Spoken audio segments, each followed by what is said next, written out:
Hello and welcome to tonight's event from the British Library in partnership with Penguin Live.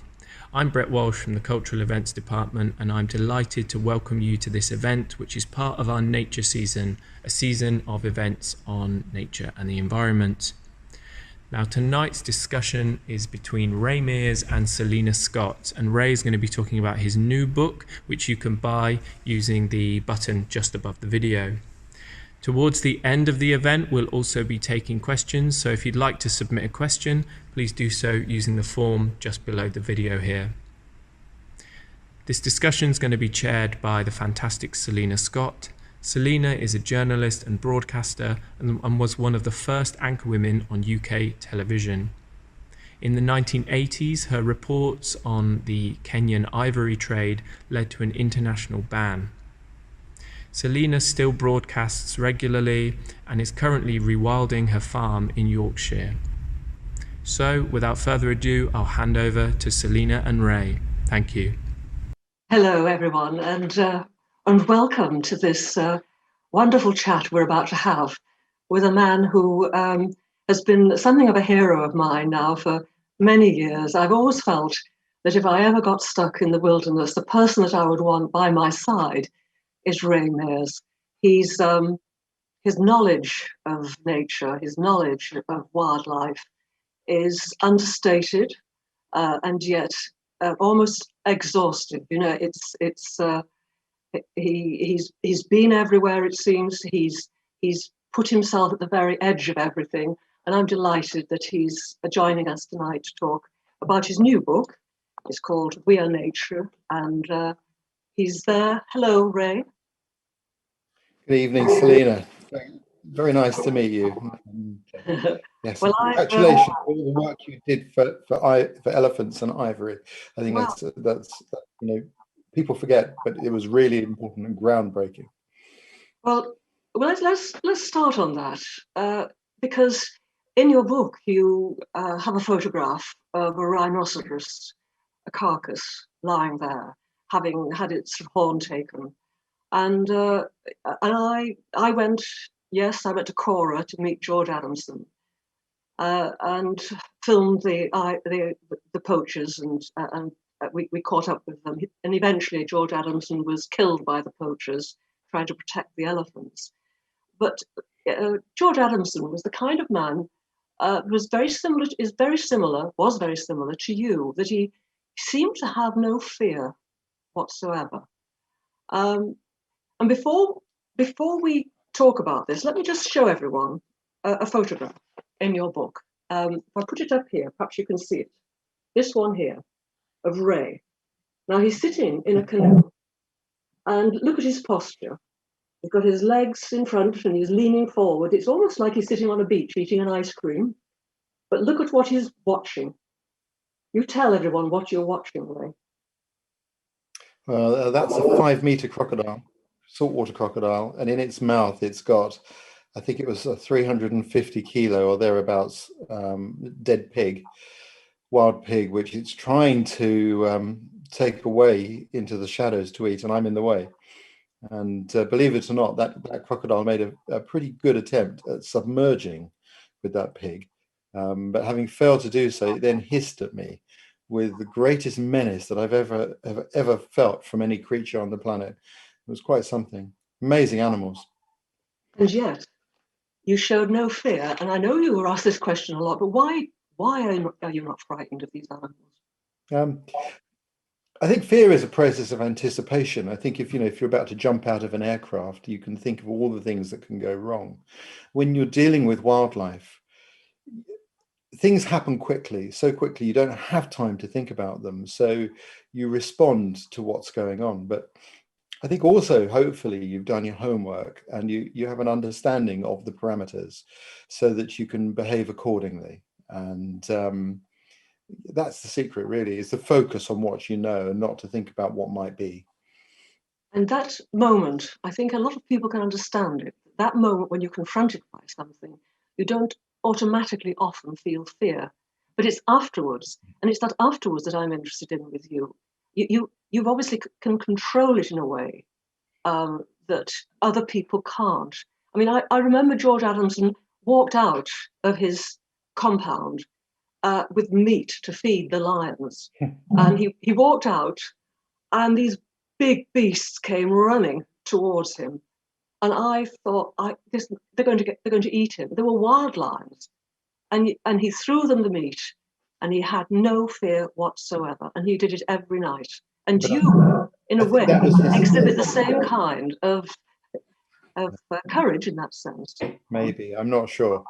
I think that was his skill, though, Selena. If for one moment he had hesitated or shown any sort of doubt, then the lions would have perceived him differently, and then he would have been in mortal danger.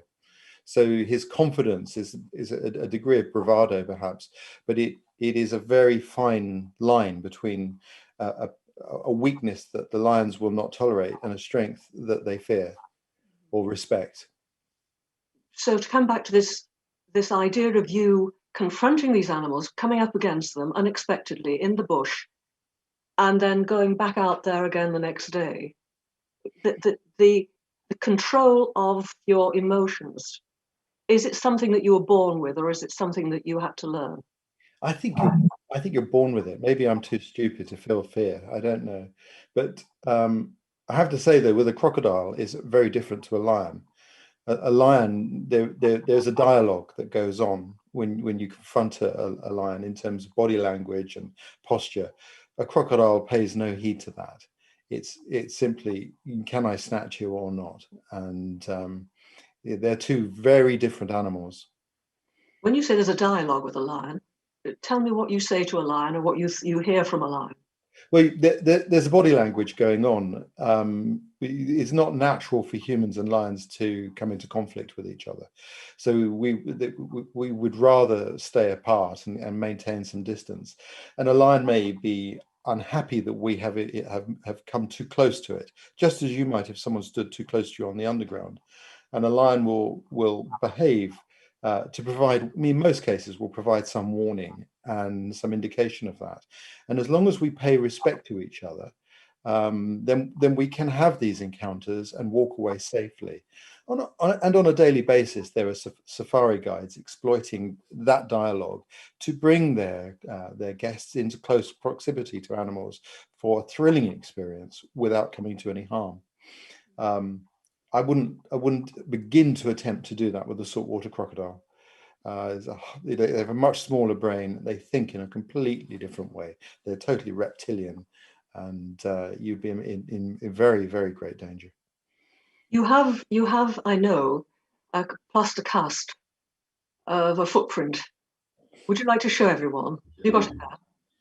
This is a cast of an alpha male wolf that I cast in Idaho, and you can see if I put my hand beside it how large that is. It's a special thing. This, in many ways, was the inspiration for the book I've written, and I was thinking about what to write. This, to me, symbolizes a species that we now know, we now fear and don't understand. And when I made the documentary about the wolves in Idaho, I filmed with the Nez Perce people, First Nation tribe in North America. And a lot of what we filmed didn't make it into the documentary, sadly.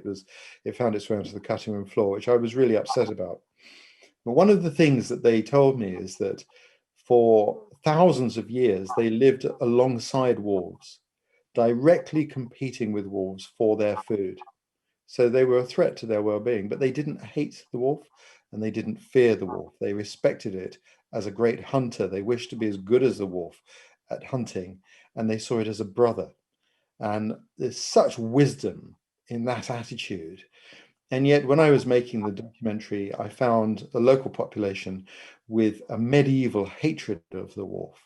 And really, what I would like is for people to take a little bit of time to make their own opinions up about wildlife, to learn how to see things more clearly, to take a moment to park their fear to one side and to understand what's going on in relationships with wildlife, and just look and see, because the moment you do that, you discover that these things aren't quite as we like to demonize them. They're much more interesting and much more important. they're fellow creatures that we share our planet with and our lifetimes with. This plaster cast was taken by you, and you were in Idaho and you went to sleep. In your book, you tell this wonderful story of going to sleep on a hillside and waking up and looking directly at the alpha male wolf whose footprint that actually is. Yeah, I mean, And how far away was he from you? this wolf was only a matter of meters away, only a few meters away. And, you know, they say that this plaster takes 15 minutes to set, but actually, of course, it's an hour and a half. And yeah, we'd been filming at a fairly hectic pace. So I thought, well, I've got, you know, while it's setting, I'll rest my eyes. So I lay down in the sagebrush nearby and just had a little doze. And it was like this time of year, so the sun just had that first warmth in it. And then I felt that there was a presence there, and I just very carefully looked up and poked my head over the top of the sagebrush, and there was the wolf looking at the plaster, thinking, "What's going on? What's happening here?" And I watched it for some time. It's not every day you get the drop on a wolf, and eventually I couldn't contain myself anymore. I sort of smiled, and that was enough movement for the wolf to spot me. And we then had this Mexican standoff. We looked each other, you know, directly into the eye, and then the wolf left and was gone in a moment. It was. I've had a lot of encounters with wolves, but in some strange way, that was particularly special. I mean, even more poignant when you think that wolf was taken off the endangered list, that Idaho is now allowed to shoot these animals. 4 Because days. presumably that they take livestock, presumably because, as you say, people have this medieval fear of them. There's an irrational hatred of the wolf, and 4 days after that encounter, this wolf lost protection, and the following year I know that it was killed. So it's very sad, but the wolves are doing really well, and the thing is, they outwit the hunters. They've learned now that people are dangerous, and they squirrel themselves away in dark recesses. And there is a new status quo coming along as well between the hunters and the wolves. It takes time. Animals are, I think, in many ways far more intelligent than we are. They understand things. It takes us much longer to understand our relationship with them than the other way around. When you say it takes time, isn't that the crux of the whole thing now? You've written lyrically about nature and how we're part of nature, but are we really part of nature? Haven't we really gone past being a part of all of this? That we treat it so abominably, we spoil it, we shoot it, we do everything we can to make money out of it, and you know, your book is a eulogy to all of that. But I wonder whether really we've passed the point of saving so much of what we, you and I have grown up with. I can understand that sentiment, but I think that I'm encouraged, though, by the fact that nature has the ability to restore herself incredibly well. Nature can heal damage if she's given the opportunity, and even faster with a helping hand. And I think we've all seen that to some extent in this last year of lockdown, when we look into the night skies over Britain, and now we can see more stars than we could 12 months ago, simply because of a reduction in pollution. So I think when you see that, you should also have faith that there are other restorative processes in the environment taking place at the same time. And yet, you see, to come back to Africa again and George Adams's camp. I was in touch with Tony Fitzjohn, who used to help George Adams, and I said, "What's happening in Kora now?" Because he's returned there, and he said, "Oh, there are no elephants. There are the rhinos were shot in the 70s. The elephants went in the 80s, and now it's just Somalian herdsmen with camels and goats supplying the Arabian market." Well, if you lose these big beasts, Yep. what hope? You can't replace them. You can't replace them fast enough. No, I have great fears for the megafauna of the planet, and particularly rhinos. I have a very strong affinity with the rhinoceros, and it's a terrible thought that within the span of a human lifetime now, we could lose these species forever. And once they're gone, they cannot be brought back. And that would be a terrible indictment of humans' custodianship of the planet over the last few hundred years. But I do think people want to do something about it, Selena. I think the problem is they don't know what to do. Yeah. I'm not sure I have the answer. Is it not buying certain goods from certain countries? Yes. That, I mean, for example, China was always known, wasn't it, as the one that wanted rhino horn for aphrodisiac purposes or whatever they used it for. This is true, but China has now delisted rhino horn as a traditional medicine. And in fact, China, I've seen with my own eyes, China has taken on board the concepts of conservation, and they're moving in a much more ecological direction with regards to these issues. Not just because as a nation, they don't want to be accused of abusing nature, but also because there's a groundswell amongst ordinary Chinese people for conservation. And that's largely as a result of the documentaries that David Attenborough has made. And that was really interesting to see. I was filming in China last year, and they're just setting up their very first national park. Now, that for me was fascinating, because we think of national parks as having been there forever, but they're actually a very new concept. And as we saw when Donald Trump was president, they're also still vulnerable. So it's worth bearing in mind that conservation, the efforts for conservation, the processes that we enshrine today are still in their infancy. And there's an awful lot of work still to be done to improve that process and to guard the successes that we have achieved. I don't know what the answer is for the megafauna. I suspect that we have, yes, to stop people utilizing the resources. We have to pursue the poachers and enforce the law. But also in some way, we need to reach out to the middlemen who control the trade and make them feel as endangered as the animals that they are endangering. Perhaps there could be reward schemes for Interpol, I don't know. But I don't think you can do just one thing. We have to do everything all at the same time. Otherwise, we will lose these animals, and that would be a tragedy. You, in your book, you talk about using your senses. I get the impression that you're not very impressed with most people who go out into the wild, and you feel that they're not engaging probably enough. They're not using the senses that we have been gifted with to really get in touch with nature. Can you explain a little bit about why you feel that we can improve on our senses, on the hearing and seeing and all these things, how we can train ourselves to use our senses more? The thing is, we live in a world where we overstimulate our senses. So our music is loud and it's not subtle, it's raucous. We bombard ourselves with bright colors and a huge amount of visual stimulus. When we go shopping in a supermarket, the special offers come in day glow stars attached to them. And even on our roads, road signs are displayed at a set height, at a set distance from a junction. This all makes sense because we want to be certain to see things. In nature, everything is far more subtle. And in fact, it's the reverse. Most things in the wild are trying to avoid being seen unless they're trying to attract a mate. And but what's interesting is if you accept the fact that we are still ourselves wild creatures, and that for more than 99% of our history as a species, we were hunters and gatherers, depending on our own sensory perceptions.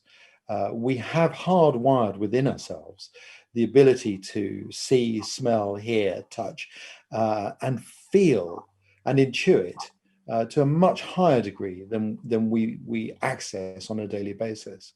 And it's been my experience in teaching people to use these senses that we can all very quickly start to access these abilities. And as soon as we do, we see more and we're moved by more of what we see. And that improves our spiritual connection to the environment around us. Are you not talking though about yourself? If I said to you, could you survive if this COVID pandemic had wiped out, huge numbers of people. Well, it has to a great degree, but if we were forced to rely on nature and on our senses to survive, do you believe that you could survive? Yeah, You believe that if you were out in, I know that I can. Yeah, you would find enough to eat. You would know how to do it. You would yeah. all of it. I mean, that's been the work of my life, is to learn how to do these things. But before you go any further, why? But why was it you? Why has it been your life's work to know that how to survive when something like this hits us? I don't know. It found me. I mean, why do any of us do what we do? Something reached out and said, touched me and said, "This is what you should do," and I've just followed my heart. I read somewhere that you had an epiphany when you were a little boy going to a safari park and saw a rhino, was it, or a hippopotamus? It was Longleat. It was Longleat, and in the 1960s, and in those days, you could get very close to the animals. And I remember it was a long journey. It was a hot day, and I was, tired of sitting in the back of the car. And we stopped, and I was, there was the offer of a 99 flake to placate me, but I was actually enthralled by the rhino. I remember watching a rhino, thinking, "This is amazing. What an incredible creature this is." And I've never forgotten that moment. And I feel it now still. Every time I see one in the wild, I still feel that connection to that first one that I saw. The other day I went for a walk on my farm I was just in Yorkshire, and I found something. And I was reading your book at the same time, and I thought, I bet you would know. I bet you could survive with this. I'll show you it. See it. See what that is? Can you see? Hold on. I can't see it. Is it? Oh, it's a polished axe. It's a polished axe. You've got a polished axe, a Neolithic axe. Yeah, look at that. It's been polished and honed to a very. You could survive with that, couldn't you? And you can see it's been used. It looks to me like it has some wear on it as well. And Yeah, that's from that would have been left by Britain's first farmers. that's it. And they polished the axes because they needed to fell the trees. If you don't polish the axe, they tend to break. By polishing them, it gives them resilience. And of course, they were doing a lot of felling to create fields. And there you are. You see, I didn't know that. You've taught me another little lesson today. No, I always feel. I think that we all would love to go into nature and find plants and eat things which are so good for us, but we don't know. I mean, mushrooms, we don't know anything about them really. And most of us haven't a clue what we should be eating unless we have someone with us who can show us what to eat. And you're an expert in that as well, I know. Well, wild food has been a big part of what I do. I would actually say my love for plants has been one of the most important means of communicating with other cultures around the world. As soon as you take an interest in botany, you have a means to communicate with people who rely still on plants in other places. And they may be slightly different species, but the families are similar. And they often share properties or similarities in their uses. Which is a great way to open up a door to conversations with other cultures, which is, for me, plants have been, my love for plants has really helped me. And so your diet now, if you were left to your own devices, what would you like to eat? What do you eat?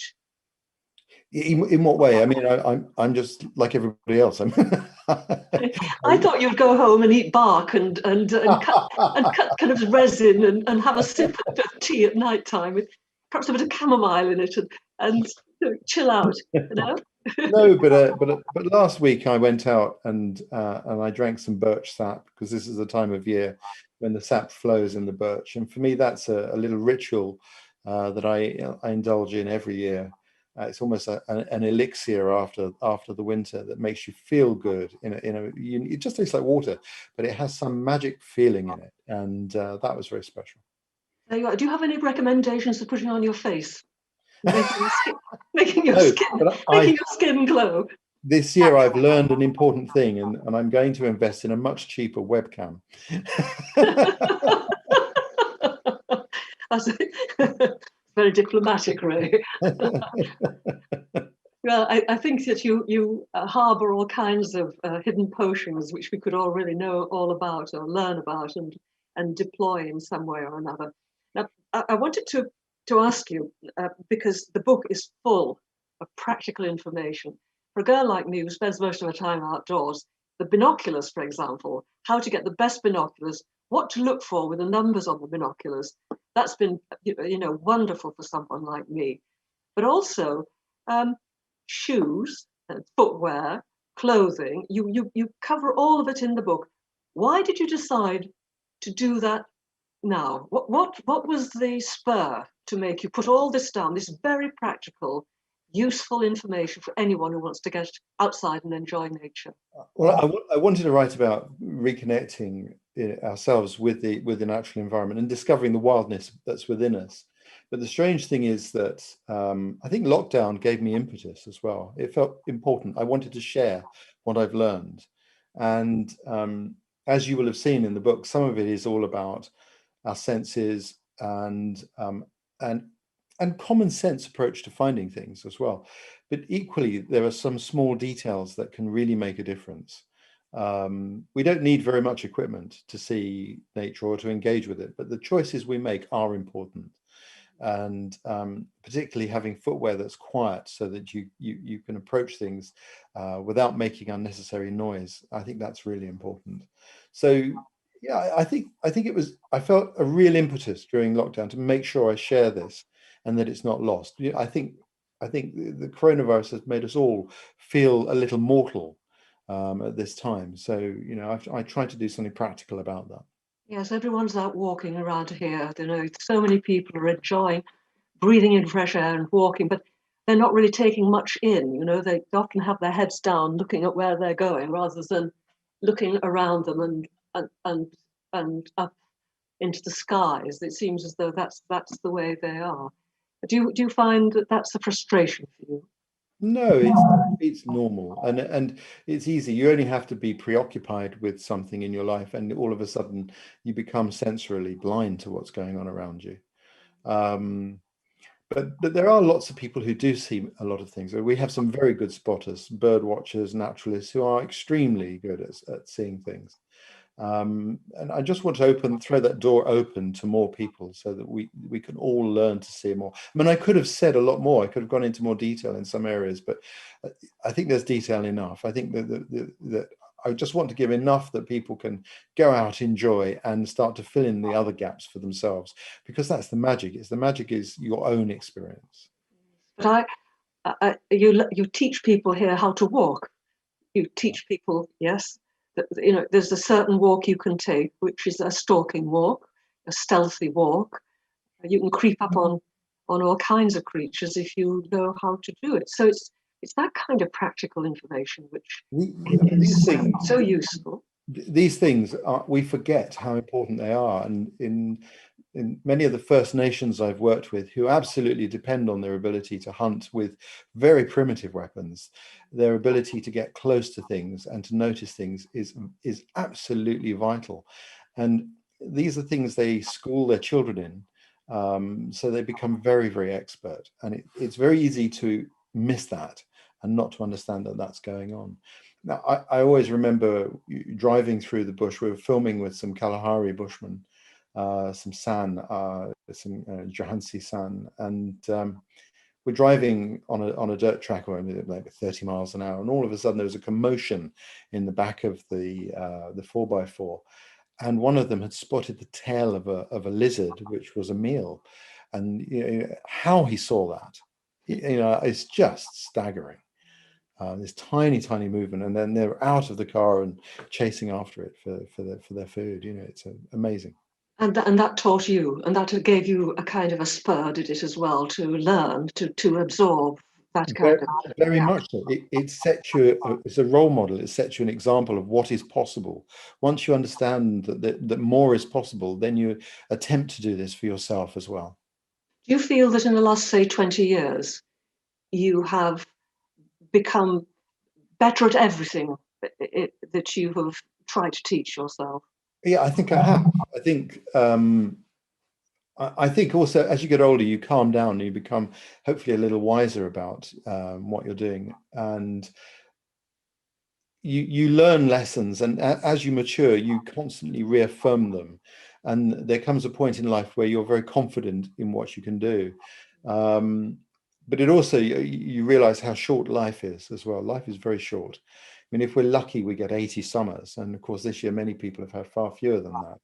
And that's not many years to learn the flowers of the summer or the sounds of the winter. So, we all have to really get a shift on if we want to be better naturalists. It's very hard to tell a young person that life is short, isn't it? Yep. I was in that category too. I'd like you to read an excerpt from your book, and I've chosen it because I felt when I read it that I was with Ray when he was walking through this particular part of the world. So, have you got it there? I And have. This was about a lion. I was in Africa looking for leopards, tracking leopards, and here we go. But search as we did, sorry, here we go. Since that day, I've had many opportunities to track leopards in many different locations. My fascination and respect for this animal is without limit. I love watching them, and I think that of all the animals that I've trailed, it is the leopard that has the most perfect footprint of all. Following leopard trails has taken me into some quiet corners that I would never have otherwise found, and into some that I would rather have avoided. One young male leopard's trail led me up a very small and tightly enclosed dried stream bed. Either side of me, the vegetation was tall, thick, golden grass with acacia thickets behind. The leopard was typically keeping close to the edge of the stream. The sun was already warming the sand, causing the faint leopard tracks to lose their definition. Rounding a tight bend in the stream, there in the middle of the bed, on top of a mound of sand, I could see a deep foot impression. It looked fresh. Taking care to remain silent, I moved forward to check it out. It wasn't a leopard's track, but quite literally the largest lion track I have ever seen. What was worrying was that it was perfectly fresh and led across my path obliquely towards the bush over my right shoulder.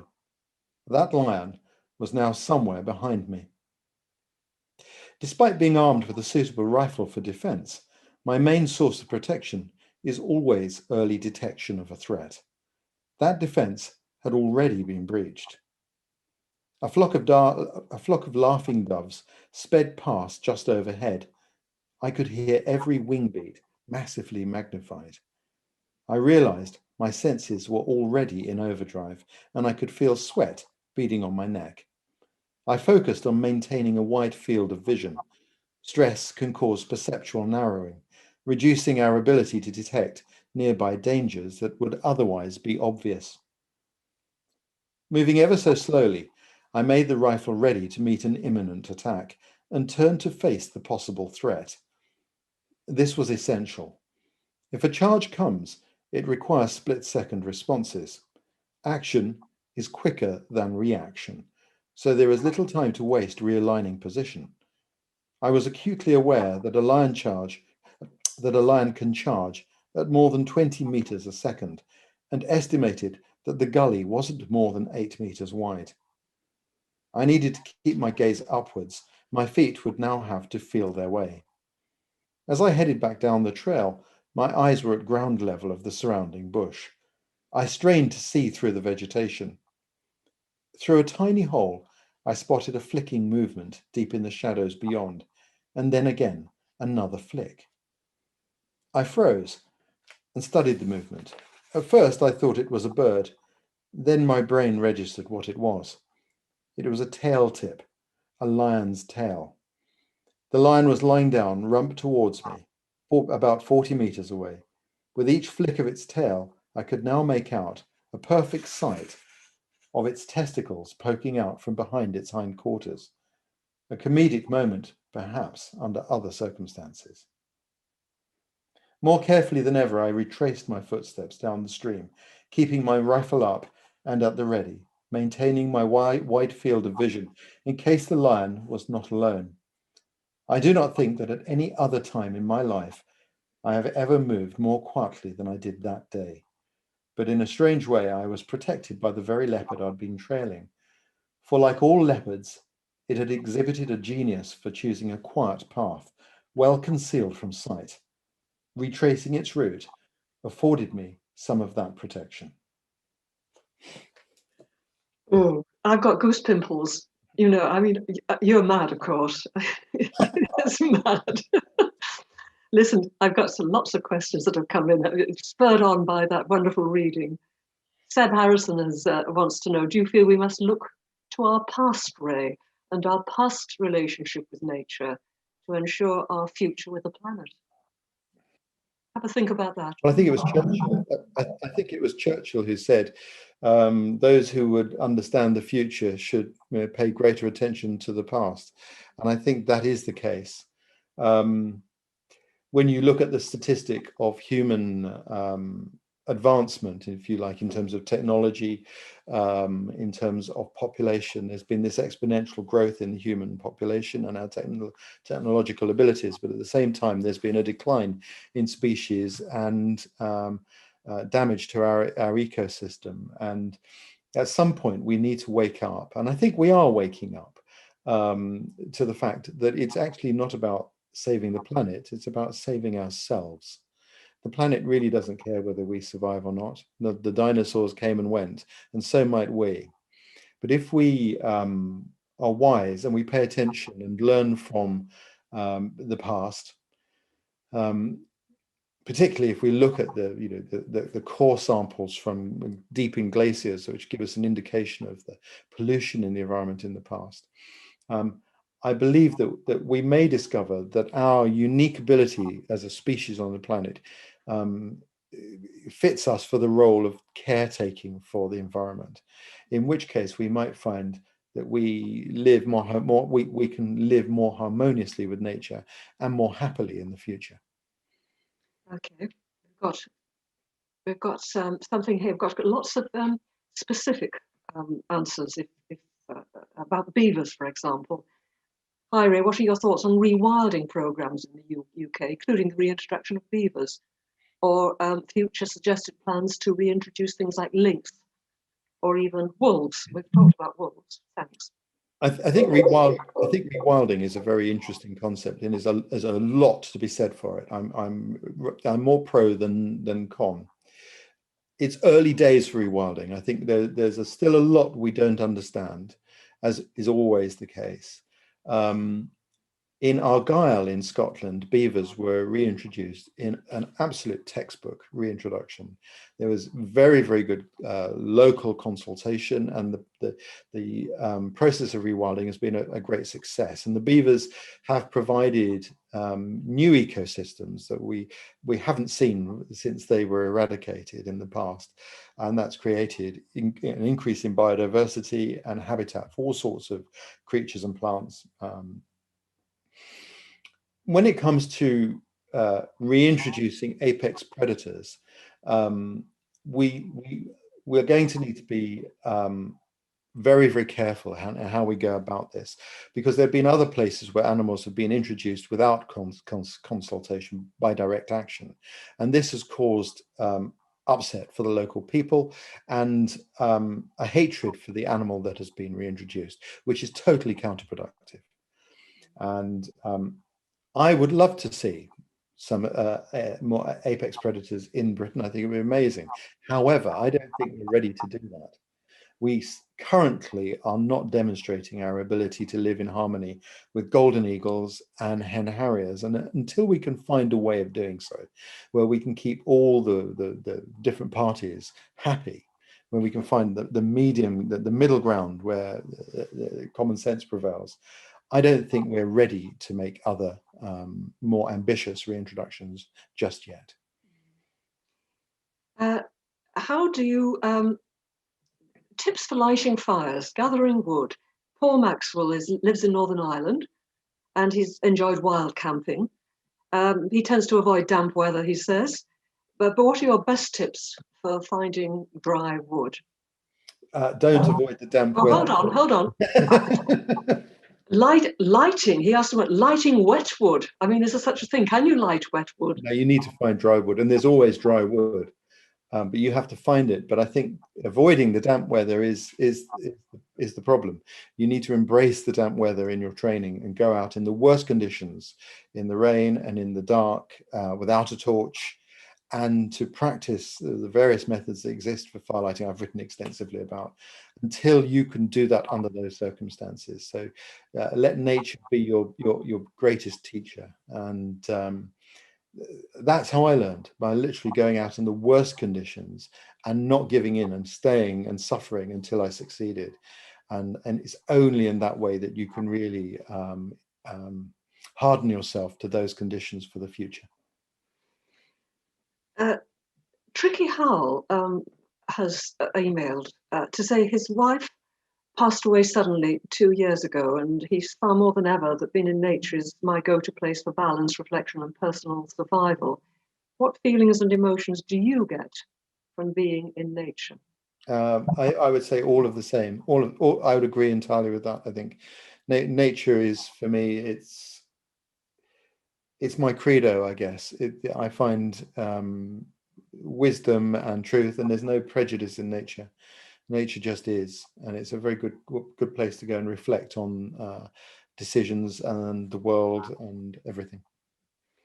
I find, just digressing, I find that nature is so cruel. Everything eats everything else. Yeah, no, If I go out, every day I find a poor little thing that's been eaten, dead. I don't see it. I don't think nature's cruel at all. I think that nature just is, and creatures on a daily basis have to demonstrate their right to survive. And I think that life is not without risk. We try very hard to remove risk, and I mean, I think you can see that in Europe recently, with scientists being afraid of the AstraZeneca vaccine, when actually the risk of a problem was so minuscule compared to the problem that we're facing. Perhaps they'd lost sight of the fact that you can't live without risk. And it's accepting that and embracing it and acting within natural forces that's important.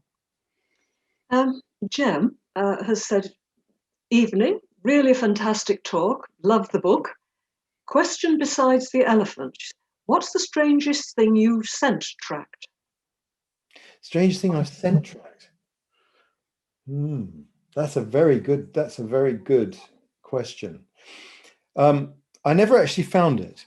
There was something I followed for half a day in a rainforest, and I could smell it in the trees above me, but I never got to see what it was. And it had a strange odor that was slightly sweet, but also very animal. It wasn't bats, and it wasn't flowers that attract bats. It was definitely a creature that was moving in the canopy, but I never saw it. But I think it was following me. It maybe out of curiosity. I've got a question here, which is all about Scouts and British Girl Scouts.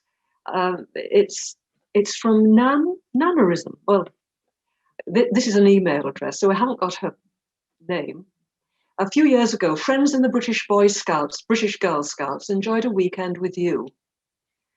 On behalf of Scouts everywhere, I'd like to thank you for your contribution to the outdoor education, comfort, and inspiration to Scouts around the globe. Would you consider a relaxing thank you weekend canoe expedition in the US with some local Scouts? And also, what's next for our favorite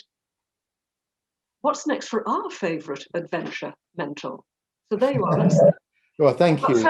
Would you consider a thank you weekend canoe expedition in the US with some local Scouts? Number one. And then what's your next adventure? Well, I definitely consider it. It's just obviously the problem is usually time. So I love working with Scouts. I think it's the most amazing organization and very underestimated.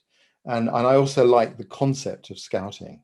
And I hope that people who read the book will go out and become nature scouts, looking out and looking out for the welfare of our wildlife. What's next for me? I'm writing some more at the moment. I've got two other little projects I'm working on, which you'll have to wait and see. And I'm very much enjoying writing. And then it'll be back to teaching this year. So that's great. And then I should have been on a lecture tour at the moment, Selena. We had to cancel that because of COVID. I know a lot of people were very disappointed, but the good news is we are going to take that out on the road from February next year. So you can look out for that, and that'll be at theatres all around the country. My goodness, your energy levels must be, stratospheric if you do all of that. Let me say that. I actually really I cherish those opportunities, because when you work in television, you talk to a lens. But when you're on tour, you're talking directly to people, and it's wonderful. You've a question here about your favourite book about nature. You in your thanks at the back of the book, you mentioned Jane Goodall, of course. But what is your favourite book? I think my favorite book on nature actually is written by a hunter, and that's it's Jim Corbett writing about the man-eating leopard of Rudraprayag. I think it's one of the greatest books written by a naturalist, and I think a lot of naturalists fall shy of him because he was a hunter, but of course he helped to save the tiger, and he played, there's Jim Corbett National Park today because of him and his writing. And if you're a naturalist and a tracker, the detail that's in his books is the veracity is just amazing, and they're wonderful reads. Someone who's just 15 wants to know what your opinion on managed moorlands is. He says, I presume it's a boy. I'm 15 and your work inspires me massively. Yes, it's called Jack Gaskell. There you are. Hey, Jack. Yes, Jack, who's 15. Well, I'm no expert on managed moorland, but I know that one of the things that's really interesting about managed moorland is this conflict between grouse shooting and hen harriers. And I think we have to remember that the hen harriers are there because the moor is managed and provides an opportunity for them. We've got so many questions to ask you. I mean, it just goes on and on. What other current day naturalists do you admire? Well, and recommend we listen to? Who else would you recommend we listen to? Rod Murphy. I tell you how I really like the work of. I really like the work of Simon King. I'd like to see him back on television. That would be really good. He's an extremely good naturalist, and with many good wildlife presenters. And I think everyone makes their contribution, and I think that's good. We need lots of different opinions and diversity, because no one person has the answers when it comes to nature. And so we need as many as possible, I would say. Here's a good one for you. What do you do when an elephant charges? This is someone, Mr. Mackenzie. I teach travel safety, and this is a question I found difficult to answer. There you go. It's a very difficult question to answer. Well, I can tell you what Kalahari Bushmen do. They tend to laugh at elephants and talk to them, and and they bang pots together to keep them from coming through their villages. But the real danger, of course, is an elephant in must. The thing about an elephant, you need to be out of sight and downwind of it. And that's the key thing, is you need to act swiftly to get out of the way. You can't climb a tree because they can pull you out of the tree, or they can push the tree over. The most important thing is to maintain distance. If you're actually in the situation where you are really being charged, you may have to stand your ground. But there's a difference between a mock charge, as I'm sure you know, Selena, and a real charge. And the real charge comes with ears back and head down. But in the book, I've put in a lot of detail of signs, body language signs, particularly for the elephant, that you can read. And there's one sign of stress that is often forgotten to mention, and that's when they put a crease across their ears that makes the ears look like one of those headdresses that the Egyptians used, the pharaohs would wear. And it's a very subtle sign. And of course, most people confronted with an elephant are not looking at these details, but it's these little signals that the elephant's giving to say, I am massively stressed by your presence. And if you spot that soon enough, then you can back off and give some space. That's the key thing. And if you want to know all about must, you should read Ray's book. It's the best description I've ever read about an elephant in must, the signs and the smell and the everything else. Is it an elephant? No, it isn't. It's a cat, isn't it? A big cat. You have to narrow your eyes because you don't want your eyes to shine when you're faced with something. Yeah, leopards. A leopard. Yeah, leopards don't like eye contact. Leopard may attack you if you make strong eye contact with it. And yeah, I love leopards. They're the most amazing animals. If you've ever been close to a leopard, you never forget it. It's like being next to a power station, a substation. You can feel the energy of the animal pulsing from up without it. It's really something. And where was that? You've seen various leopards. You've seen snow leopards in China. But which leopard which you remember most? I'm talking about the common. That's the common leopard. The snow leopard, I haven't been close enough to tell you. I saw snow leopards last year, which was amazing, and they're more closely related to tigers than to leopards. I've never seen better camouflage on any creature. If you take your eye off of it for a second, you can't see it again. It's just astonishing. I think a lot of people feel, don't they, that if they're confronted with a wild animal, it's always going to come for them. It's always going to grab them. It's always going to kill them. And your book says firmly right the way through, that's not it at all. That's never it, unless there's something else going on. No, and it's very unusual. There are only a few animals that would come to get you. Most things attack because you've got in the way, you've misread the indications, the signs that they're giving out, or you've come between their food or their young, and you may well have done that unwittingly. But mostly animals really want to give you a distance, and they give us warning as well. In most cases, not always. But what is your favorite wild place? I'm not going to tell you, because if I do, then it may cease to be wild. But I have favorite wild places. Tell me which continent? Well, I've got favorite places on many continents, unfortunately. But I really like large forests. So the boreal forest means a lot to me. It's the largest forest on the planet. And when I'm there, I feel totally insignificant, that I feel like it's one organism rather than many. And it's the intactness and the scale of that landscape that makes it so special, and it gives me the opportunity to reflect of what we've lost in other places too.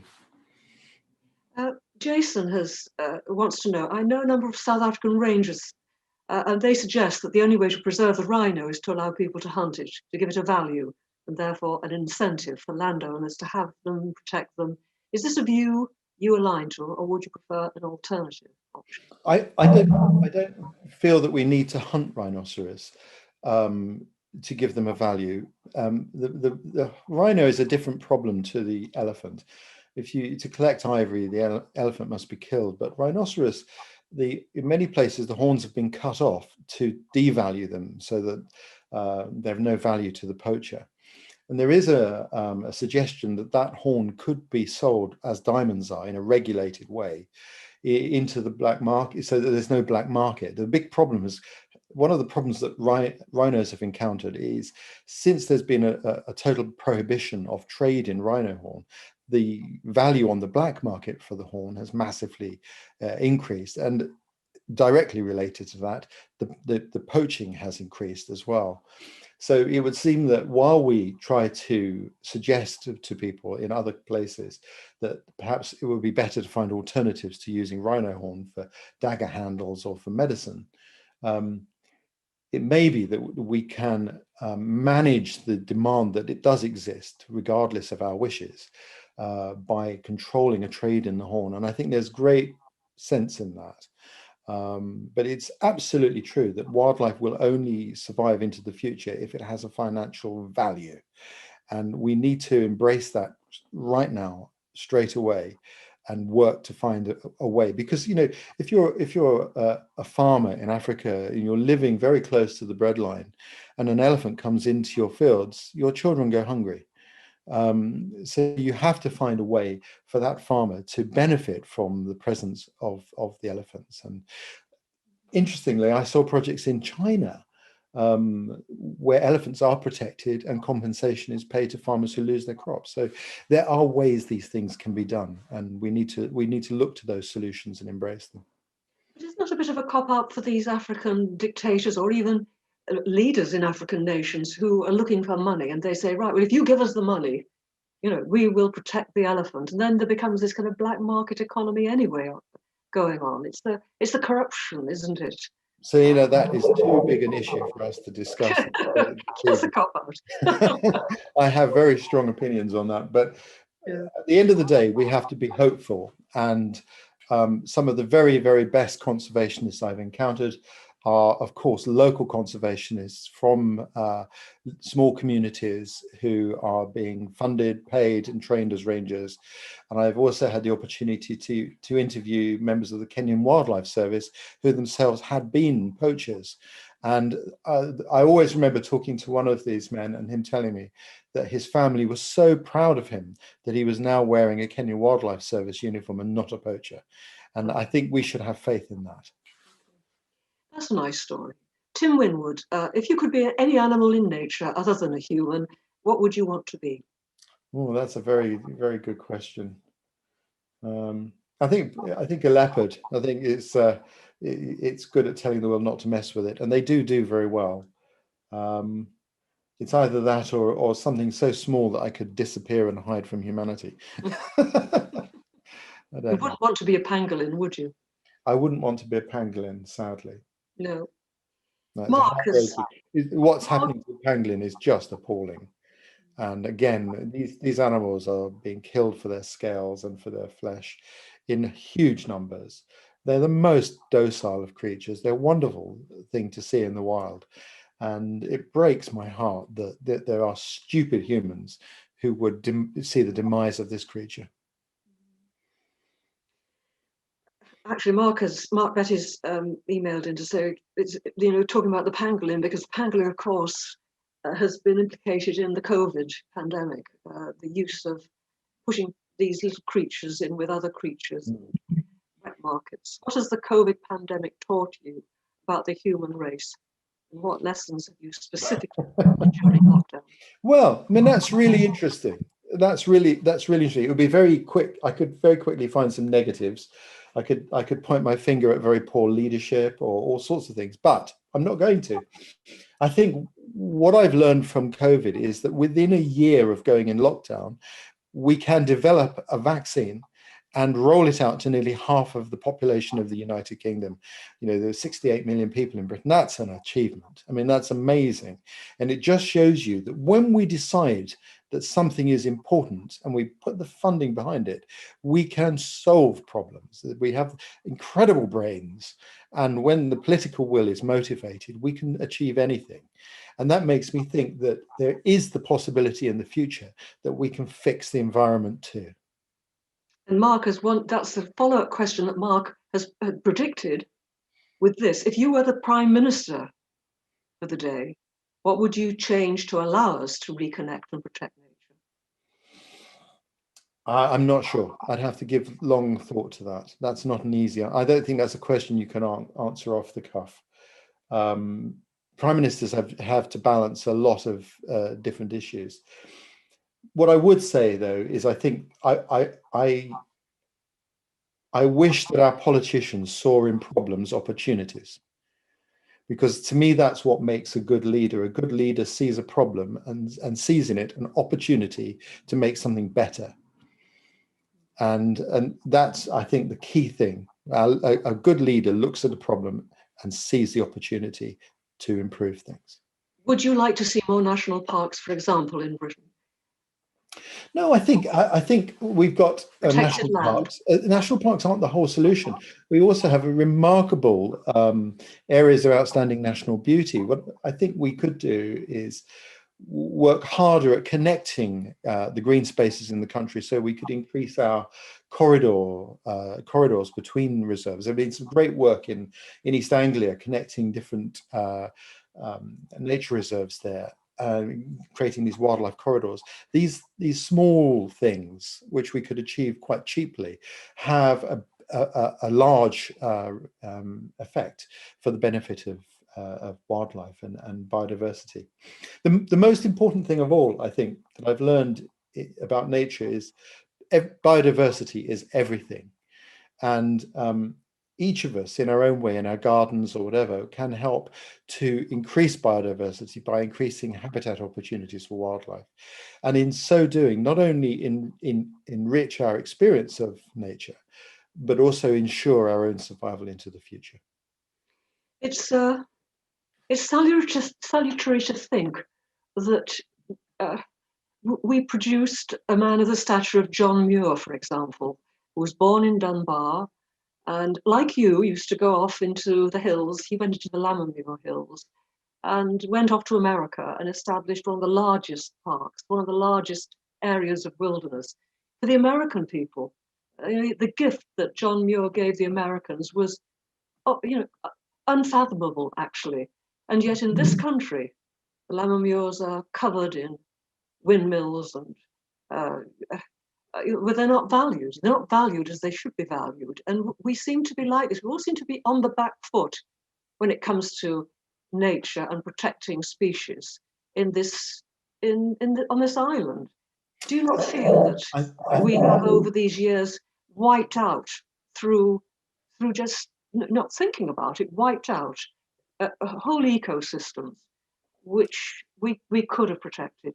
I think there are lots of things you could say like that, but at the same time, I feel that there is a change in the air now, and I think ecological issues are no longer window dressing for politicians. It affects not just votes, but the ecological problems that we are experiencing have a financial impact on humanity as well. It would help if your little book was given to every child in school as a manual, because it's all there for them. And I think it would inspire and help another generation who, we need to hand the baton on, don't we? That's the most important thing at the moment. We need to hand the baton on, but I don't want us to. Sorry, go ahead. No, I can't. You're breaking up. You're doing your number again. Sorry. You're breaking up. I don't think we should be handing the bill to the next generation. They seem to be being handed a lot of woes and negativity. And the key thing is, we need to accept that humanity has made a lot of mistakes, but we do learn from mistakes. And I think there is the opportunity for us to learn from the mistakes of the past to shape a better world in the future. And to me, the key thing is not to look at the woes, but to look at the potential good that we can do. And I think that the lockdown has really shown us that. I think people have come out of their houses, they're particularly in our urban areas, and they've gone to green spaces. And they, as you said earlier, they've breathed in, they've drunk in the fresh air in those places and been moved by it, emotionally moved by it. And this is the key thing. We need to look to the advantages of improving our environment, our ecosystem, our involvement with nature, and move towards, there is a potential natural nirvana ahead of us if we reach for it. But we need to have skills, don't we? We need to have the skills to do it. I have a little farm, and I'm in a higher level scheme, and I do my little best to bring nature back to the way it used to be, say, 20 or 30 years ago. We've got otters here now. But I find that when I reach out to ask anyone for help, the skills aren't there, which is why I feel that, your book, which lays out those skills so simply in many ways, is a vital handbook. And I suppose on that note, Ray, I hope you will go around the schools and hand them out to school children, because it is a It is an excellent manual to teach children how to touch, smell, hear, intuit, and then go out and explore the natural world. Thank you very much. A massive thank you to Ray and Selena for that discussion, and thanks to all of you at home for watching. This event was presented in partnership with Penguin Live, and you'll find a link below the video to sign up to their newsletter. This was also part of our nature season, so if you enjoyed this event, please do have a look on our website to find more events like this. And finally, if you do want to buy a copy of Ray's book, please remember there's a link in the menu above. Thanks again for watching, and good night from the British Library.